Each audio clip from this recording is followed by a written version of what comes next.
Greetings from Hopalong Hollow. This is Jerry. Today I'm going to continue and with part 2 in my series about the realistic garden. And that's because I sort of left you up in the air. I showed you all the problems of a realistic gardener, and it seems like there are many of us, according to my comments. But I didn't show you any solutions. And I do have a solution for one of the problems of the realistic garden, and that's the invasive plant situation. So that's one thing we're going to talk about. And I'm also going to show you that the last time we sat under this pergola, our house was covered in, look at that, our house was covered all the way up to the roof with Virginia creeper and English ivy, and it took 2 days for James to get that off, and it left quite an ugly residue and peeled off a lot of paint. So now we have to repaint the house, and that's another thing that's been keeping us pretty busy. So that's another thing, another project. Oh, but at least the weather has cooled off a little bit and we're not in these exhaustive temperatures. Now, I remember complaining that the leaves on my roses had all fallen off. So I looked it up and I found out that yes, excessive heat will cause the leaves to fall off your roses. And I think most of us in America at least have been experiencing this excessive heat spell we've had. And the reason the rose will do that is they don't have to put any energy in keeping those leaves green and healthy, so they just drop them. So I expect that this old blush rose will come back into its good, healthy former life and we'll have roses again, maybe in the fall. I hope so. We are also going to try a new tea today that was sent to me, and we're going to do another segment on the antique of the week. So let us begin. In last week's video about the realistic garden, we talked a lot about this black-eyed Susan, which pretty much takes over many of my gardens here. And I discovered through the comments that many of you have the same problem that I do. You too have a realistic garden. You might have a plant that just overwhelms everybody else and spreads like wildfire. But instead of getting rid of that plant, and instead of just giving it up for lost and hating it, let's find a new way to have a realistic garden without having to kill or destroy or absolutely annihilate the plant that is bothering us the most. Because what we're going to do is we're going to make the most of what we have right here. Does that mean I'm going to let all these yellow blooms just colonize the entire garden and leave them like that? No, I'm absolutely not. I'm actually going to be thinning this out in patches. I'm going to go ahead and let these do their bloom because they really are pretty. I'm going to let them do their bloom, and then I'm actually going to pull them out and leave them just in little clusters here, there, and throughout the garden. Stick with my realistic expectations in this garden. But what I'm really going to concentrate on, and what I want you to do as well, if you have this same sort of issue as I do, I want you to go around your property, your yard, your meadow, whatever, maybe even your neighbors, and find the plants that work for you, the plants that like you, the ones that aren't finicky, picky, needing coddling. Go around and find those plants with the same traits as, say, the black-eyed Susan, which actually likes pretty poor soil, dry. It doesn't have to, obviously it's been really dry here and this thing is thriving. But on this corner of Kizzy's garden, we see what really should have been happening. Here you can see a lot of variety. And these are plants that like me. These are plants that will grow for me. These are easy plants that will get along really well with the black-eyed Susan. And the lovely thing about it is the color combinations are perfect. Now, these plants really didn't have a chance because the black-eyed Susans were so thick. But as I said, I'm going to thin them down. And it's not going to be this garden that I'm concentrating on at the moment. I'm going to concentrate on the pergola garden because I showed you in a video a few weeks ago how they had taken over that entire slope and there was nothing else growing there. So what I want to do is find plants that I can divide, or maybe I can dig some of these up, move them to the other garden, and have beautiful plant color combinations in that garden without spending any money, and finding the plants that actually do like it here in my East Tennessee gardens. And one of them, of course, is the wonderful phlox. I think the colors of the phlox are wonderful with the yellow. Here, the purple coneflowers are fading out now, but they were very, very purple. Purple and yellow are wonderful together. Now the autumn joy sedum, you can sort of see it here, there, spread throughout, is actually going to open up and be kind of a mauve.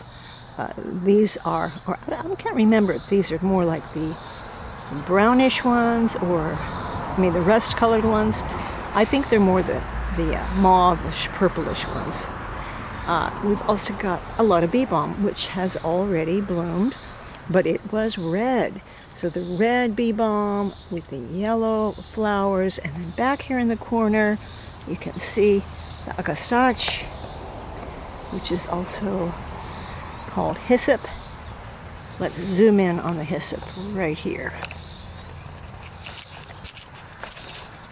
So by moving, or getting seed, or getting cuttings from these plants and moving them back to the pergola garden, next year it should be an entirely different look in that garden instead of a sea of yellow. Same thing in here. I will be trimming or slimming these down, cutting them out, digging them up, but I'm not throwing them in the trash. So the same will be true of this garden once I get these plants thinned out.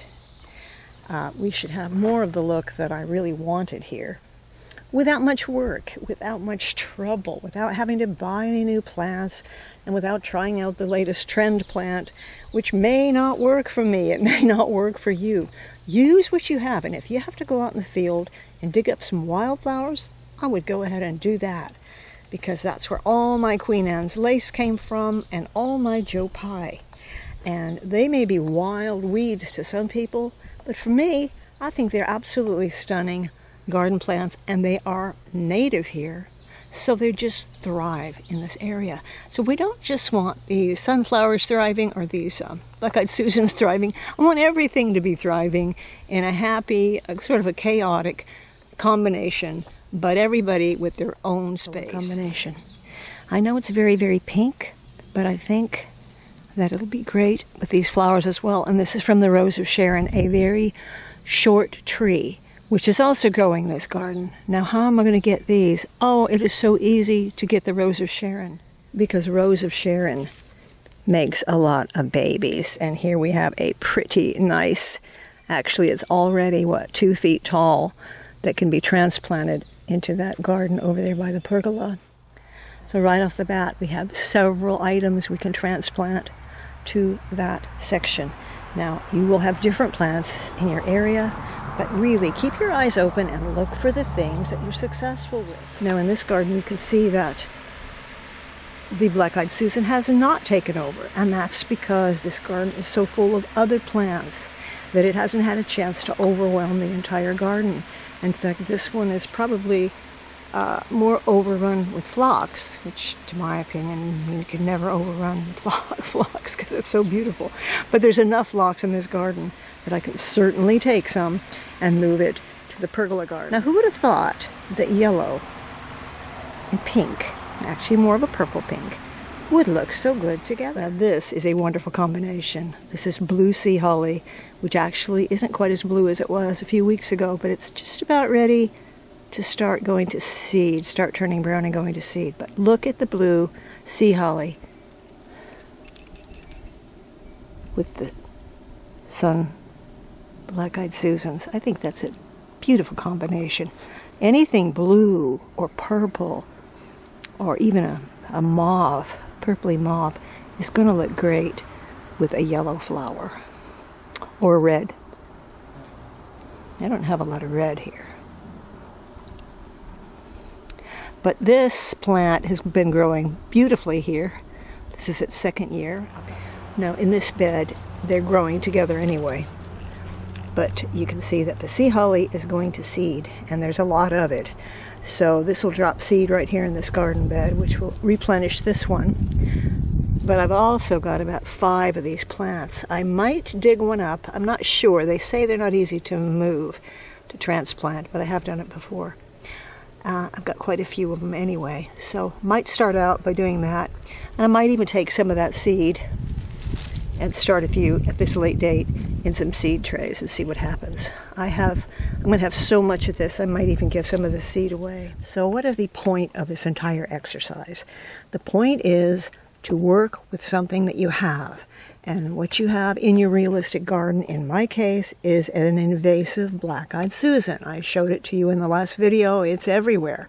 But I don't want to kill it. I think it's a beautiful flower, and it's actually very happy here, obviously. So why not put it to use? Why not make it beautiful by adding other plants around it that like you equally as well, that like your garden climate, your soil, and your location, whatever zone you're in. Take those plants that do well in your garden or do well around you in the meadow, in the field, whatever it may be, and mix them together so that you have a beautiful, maybe a little bit chaotic, but a beautiful combination of flowers growing that are equally happy and do not allow one plant to take over the whole place. So we've taken a lot of flowers here. You really don't need more than maybe 4 or 5 different species, depending on how big your area is that you want to fill. That's actually a fairly good-sized slope right there. So I've chosen quite a few plants here. So let's see what we've got. We've got the garden phlox. We've got a couple different colors here, but they're purples and mauves and pinks. They're different heights. We've got a 2-footer. The others are very, very tall, 3-4 foot tall. But those black-eyed Susans get to be 3 feet, 3.5 feet tall as well. We've also got the beautiful, I love it anyway, the beautiful sea hollies. And here are these beautiful blue sea hollies, which look absolutely marvelous with the phlox, don't they? And we've got some wonderful hyssop. We've got some Anna's hyssop here, which is kind of like already bloomed, but let's see if I can find one that's got a little more purple on it. Kind of a muted, sporadic growth here when it comes to the flowers. Not much there, but when they're all together, they do look quite purpley. Okay, so here we've got a thing, but that isn't the point. The point is, what do they look like when you add a yellow flower? When you add a bright yellow flower to this bunch. So let's get our black-eyed Susan and find out. Those look wonderful together. I already showed you that the sea holly looks great with the black-eyed Susan. So here we have our main flower, the very promiscuous black-eyed Susan. So let's start adding some color to that. I think this blue sea holly is going to be one of my favorite combinations. Now obviously they're not going to be growing, right on top of each other like this, but it's just a good way to see what's pleasing to the eye. And those look really nice together. Now let's add a soft, fuzzy hyssop.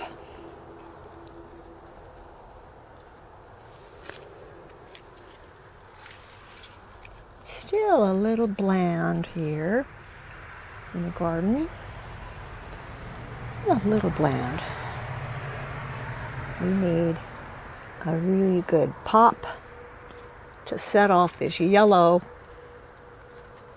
in the garden. And we're going to do that with the garden phlox.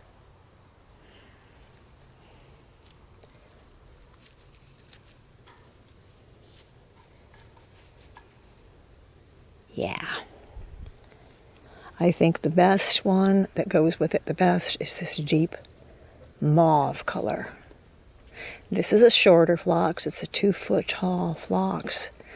And you're going to want to know, where am I going to put these in conjunction with the black-eyed Susans? And, just think about it a little bit. You'll find the right spot. Now, the tree, the small bush, that would be the Rose of Sharon. I would almost call this a dusky rose, and I would also say that it looks great together. When you add all these kind of mauves and purples, and then your contrasting color is the yellow. In this case, the yellow is the one that's causing all the joy and the happiness in this future garden. Now, we're not going to see any of this until next year, because this isn't going to appear. Now, the tree will just be sort of a backdrop, because it's going to be so much taller than everything else. And then another great standby are the purple coneflowers, and we already know that the purple coneflowers look wonderful with the black-eyed Susans.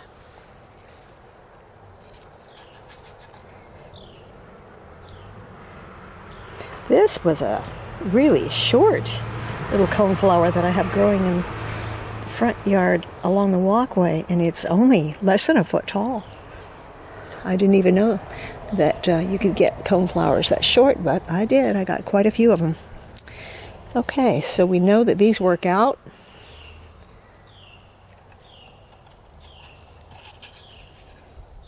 They all work out really well together. And now what have we got? We've got the phlox, the hyssop, the black-eyed Susan, the blue sea holly, and the coneflower. So we've got 5 different flowers, but I do have quite a bit more in that garden that I haven't even talked about yet. So what if you want some annuals? And these are all perennials, so this is great. If you can get these in, and they can all grow up starting at the same time, there won't be that much competition going on if they all have their own space. So if you want to add a little bit of late summer color, I would always consider the zinnia. These are kind of a deep rosy pink. Oh, and another thing that I have in there are red bee balm. I put some red bee balm in there, but it has already bloomed, so you really don't get to see it at this time. And another beautiful combination that would be light and airy, fluttering in between and coming in and up through all the plants would be some lovely little cosmos.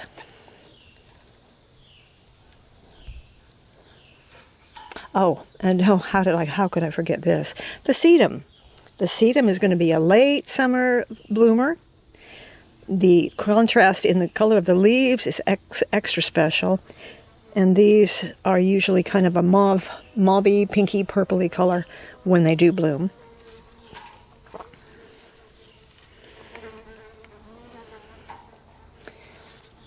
It's funny. I always plant zinnias.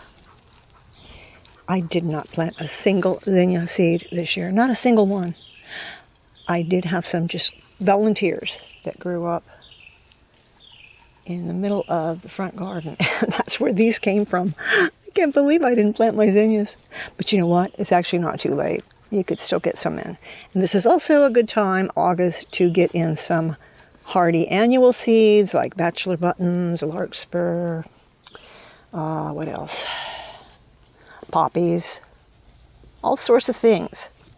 Now, I would say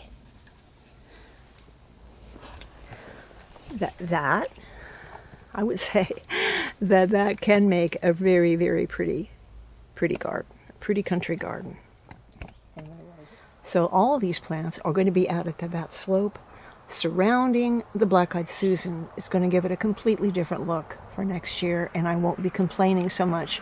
I'll still have my realistic garden because I'll still have weeds, and I'll still have maybe a little bit of plant competition going on, but I think at least it'll be a harmonious confusion of these wonderful plants right here.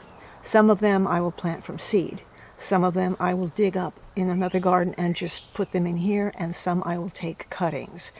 Last week I did take cuttings from the phlox. I took some cuttings from some catmint that I had purchased because it was kind of expensive and I didn't want to buy more plants, so I took cuttings, and they're doing pretty well. I've already put in along the border some catmint. So the catmint will be purple and blue, which will also be wonderful with these yellow flowers. Now along the border here I've already put in some Sweet William because that's a nice short plant, and behind it the catmint.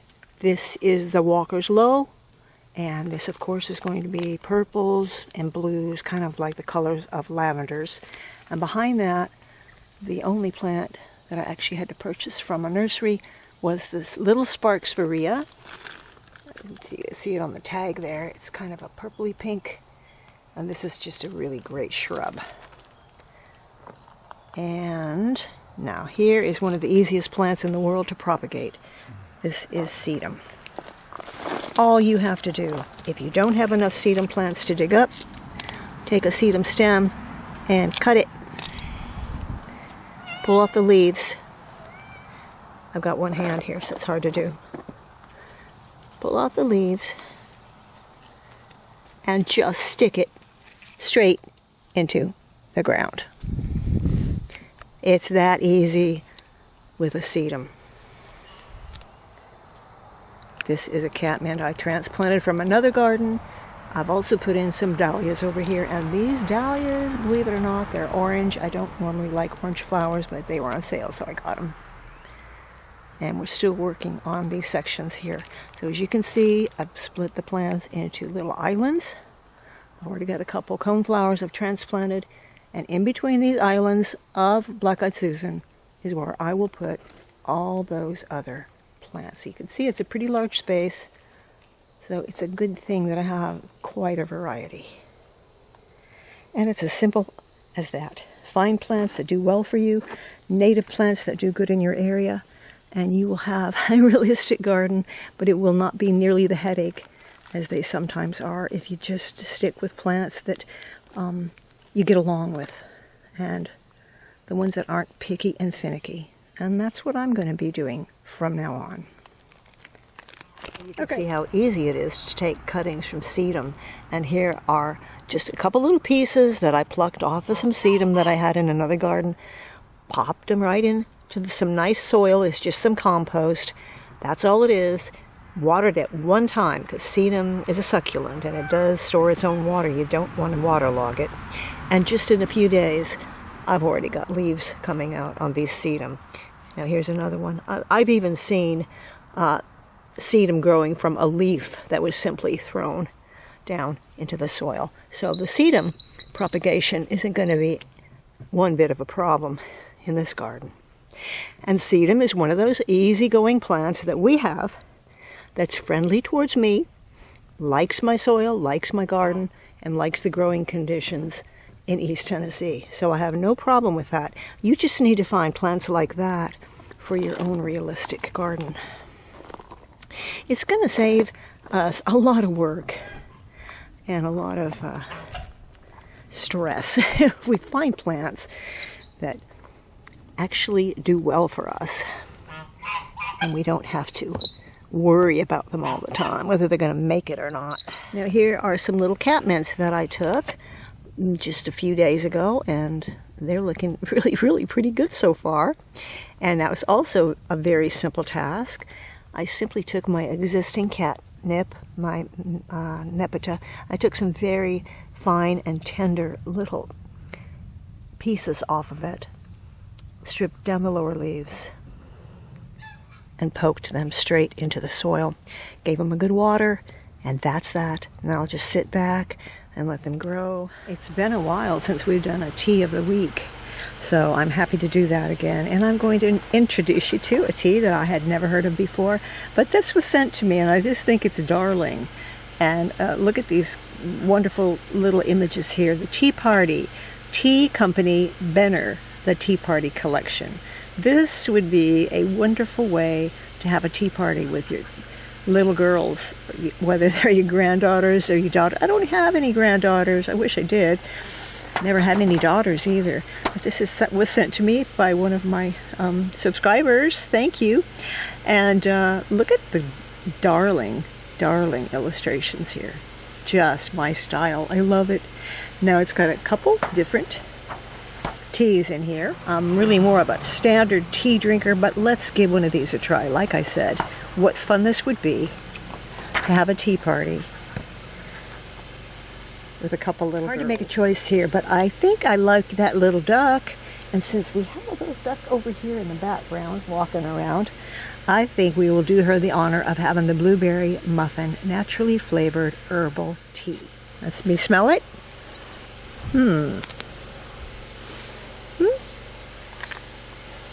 Well, I don't smell blueberries yet, but maybe I will. Okay, today's tea set is made by Crown Dorset in England, and I bought this. It's not an antique set. I bought this about, I don't know, 10 or 15 years ago in a tea shop in North Carolina.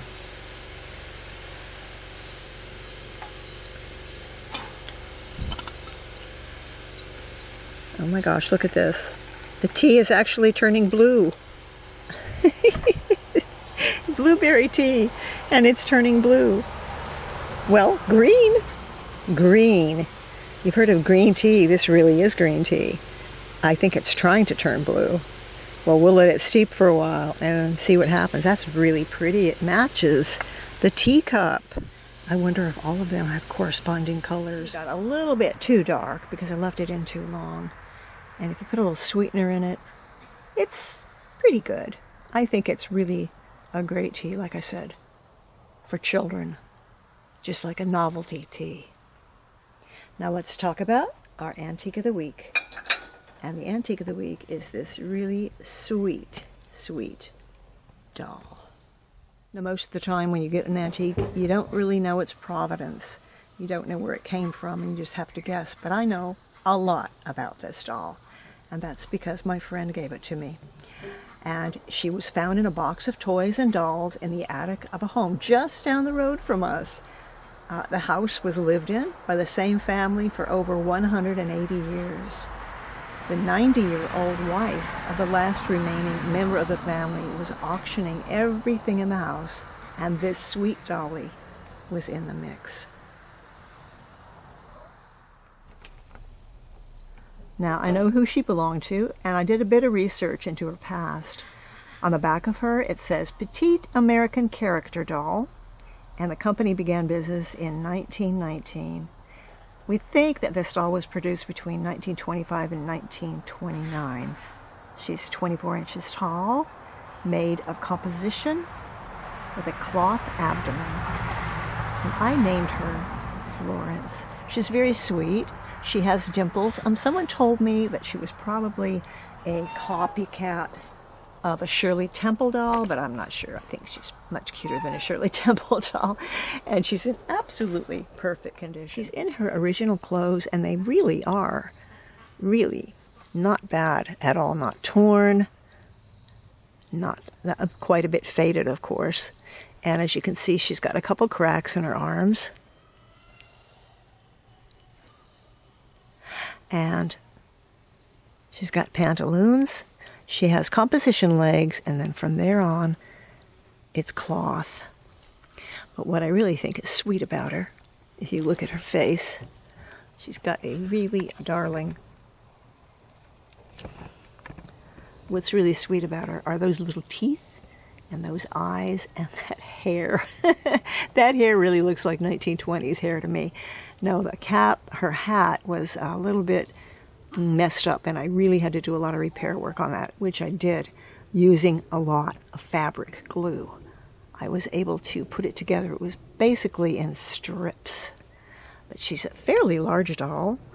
I'm not really a doll collector. I don't have a whole lot of dolls, but this was a special gift. My friend had just went to that auction, and there was that little doll. I don't think she paid more than $7 for this doll, and it doesn't really matter. I don't sell my antiques. I don't have them for resale.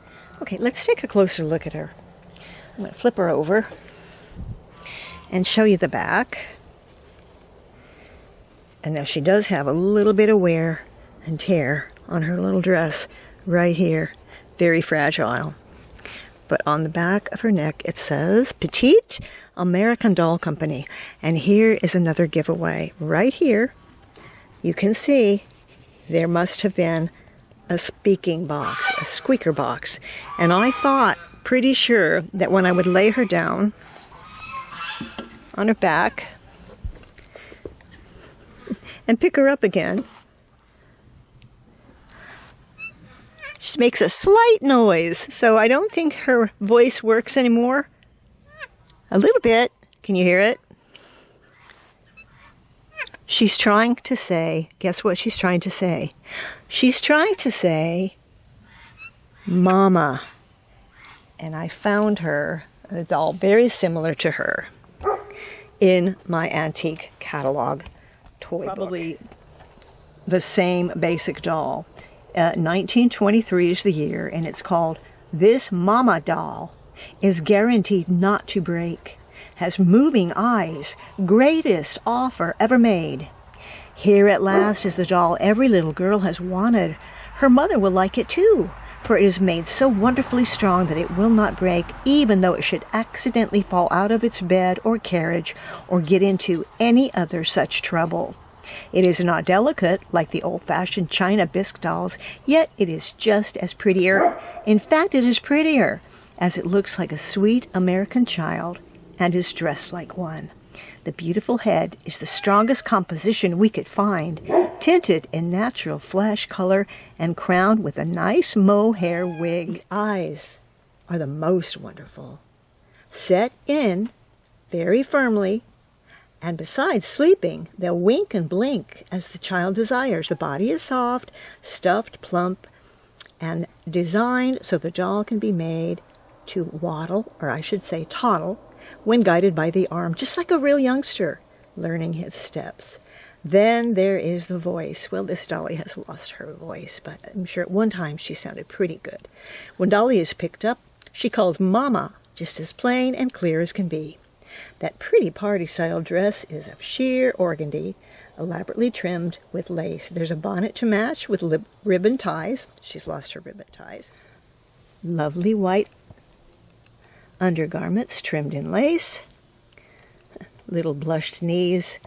She's got a little bit of cracks. What I really love are her shoes. And, oh, as they say, she's got very good proportions, and every doll is a great bargain value at our price. So here are her little shoes. Her little stockings are a little bit tattered and worn, and I don't know that there's much I can do about that. But basically, Florence has a pretty easy life right now. She doesn't get handled too often, and she just sits in a trunk with a whole lot of other China head dolls. So this is pretty special to me because I actually knew, I had her as acquaintance anyway, the woman or the family that this little doll came from, this big doll. She's a pretty big doll. And she was a special gift from my friend who passed away this year. So it's a nice memory of my friend and a very sweet, sweet little creature here. Like I said, I don't really collect that many dolls, mostly the older ones, but this one is darling. And if she was made in 1923, then she is a little over 100 years old. So that's the Antique of the Week. So from Hopalong Hollow, we wish you a fond farewell from Florence and I. We'll see you next time here in Hopalong Hollow. Bye-bye.